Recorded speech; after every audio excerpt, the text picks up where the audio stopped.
Have you recently bought a used BMW and your interior iDrive screen looks like somebody vomited thumbtacks all over it? Well, don't feel bad because I did too, and apparently it's a pretty common problem. Apparently those screens have a weird coating on it, and if somebody is sloppy and uses bad cleaner or like a rough microfiber towel or something like that, it can leave like mars and scratches on the surface, leaving it to look like straight trash. Anyway, in an effort to restore the interior, I thought it would be a good idea to remove those scratches and restore the interior of this car to its OEM glory.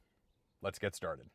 So as you can see, there are quite a lot of scratches on the screen, but I think that might be repairable using something like a plastic polish. So what we're gonna do is take the screen out. We're gonna try to get to like just the screen, so take the plastic trim off of it. And then from there, we're gonna use some polish in order to get those out of there and make it look like new.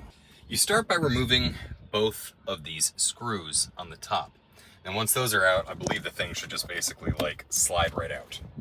Excellent, those two screws are out, and yeah, this thing literally just like slides right out. This may be the easiest piece to remove in a German car of all time. Anyway, so all you gotta do then is just remove that plug back there, the whole unit comes out, and then we're gonna start with polishing it.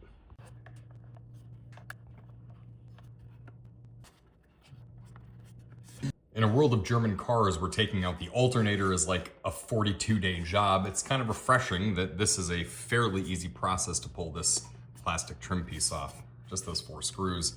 And then just gotta get the little plastic tab out of here. There we go. We're gonna try this with a microfiber cloth first. As you can see, get that in the light there. It is just in wretched condition. So let's go ahead and use Novus 2 first. Then we'll try Novus 1. Just can't get that thing a little bit better. I'll use a microfiber cloth. And then if that doesn't work, then we'll bust out the big guns and use this like rotating foam brush buffer thing.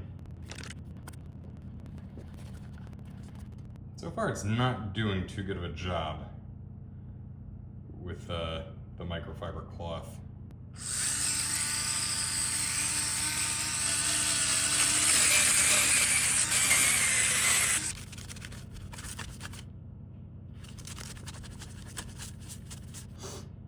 Now that's interesting. It has actually improved it quite a bit. I just need to kind of get into the edges a little bit more right here. But yeah, that definitely improved it like a significant amount. There is no denying that the improvement is stark. If you want to renew your iDrive screen, then Novus is a fantastic way to do that. I'm pretty satisfied with the way this looks. It's not a brand new, unit, so whatever. I'm gonna pop a screen protector on it and then install it back in the car. Screen protector installed, screen reinstalled, and now look at it. In general, I would say it is a pretty vast improvement. Sorry, the sun is kind of glaring on there a little bit. Now with that said, the screen protector, I'm actually not too crazy about. The bubbles will probably go away overnight. That's just kind of how screen protectors work. But there's a little bit too large of a border around it for me to probably keep it. So I think I may take that off and then just be a little bit careful with cleaning it. Either way, this is a fast and easy way to restore the screen and subsequently restore the interior of your BMW. So far on this car, I've cleaned the screen, I've replaced the push to start button, added floor mats, replaced some interior trim pieces, and overall am restoring this car to be good as new. If you like this video, please follow, as we're going to be releasing more videos restoring this BMW. Thanks for watching, everybody.